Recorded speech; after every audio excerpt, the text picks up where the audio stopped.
नमस्कार, मेरा नाम है यशिका और आप देख रहे हैं इंडिया टाइम 24 न्यूज। कांग्रेस की भारत जोड़ो यात्रा 7 नवंबर को महाराष्ट्र में प्रवेश करने वाली है। इसके बाद इस यात्रा में राष्ट्रवादी कांग्रेस पार्टी सुप्रीमो शरद पवार और पूर्व मुख्यमंत्री उद्धव ठाकरे इसमें शामिल होने की उम्मीद है। महाविकास अघाड़ी में कांग्रेस के सहयोगियों ने लोकसभा चुनाव और राज्य की राजनीति में अपनी स्थिति को मजबूत करने के इरादे से ये फैसला किया है। शरद पवार ने कहा कि हम मानते हैं कि भारत जोड़ो यात्रा कांग्रेस द्वारा शुरू किया गया एक कार्यक्रम है। ये समाज में सामाजिक समरसता बहाल करने के लिए काम करने की एक पहल है।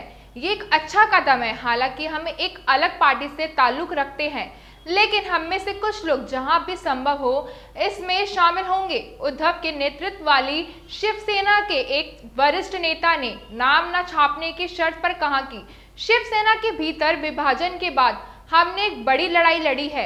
हमारे 55 विधायकों में से 40 एकनाथ शिंदे खेमे में चले गए। लोकसभा में 18 सांसदों में से 12 शिंदे खेमे में शामिल हुए। इसलिए अपनी खोई हुई जमीन को वापस पाना एक चुनौती है।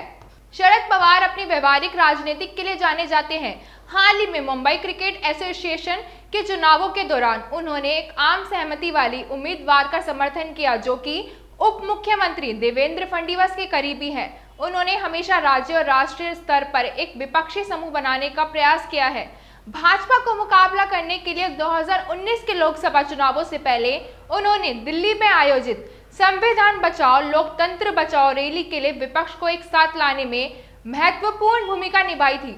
जब 3 विवादास्पद कृषि कानूनों को संसद के माध्यम से आगे बढ़ाया गया, तो शरद पवार ने सभी समान विचारधारा वाले दलों को कानूनों का विरोध करने के लिए एक साथ लाने का बीड़ा उठाया। भारत जोड़ो यात्रा गठबंधन को अपने संबंधों को मजबूत करने का एक अवसर हो सकती है। हालांकि एनसीपी को इस बात की उम्मीद नहीं है कि 2024 तक गठबंधन सुचारू रूप से चलेगा।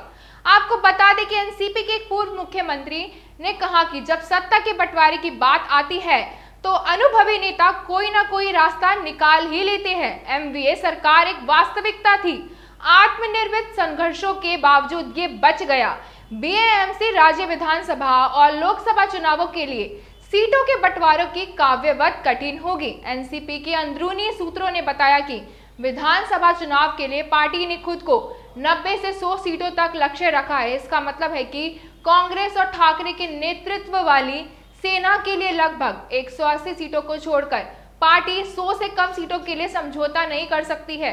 कांग्रेस एक नेता ने कहा कि हम बराबर हिस्सेदारी पर जोर देंगे, लेकिन कुछ जमीनी हकीकत के आधार पर सीट शेयरिंग सभी को स्वीकार्य होगा।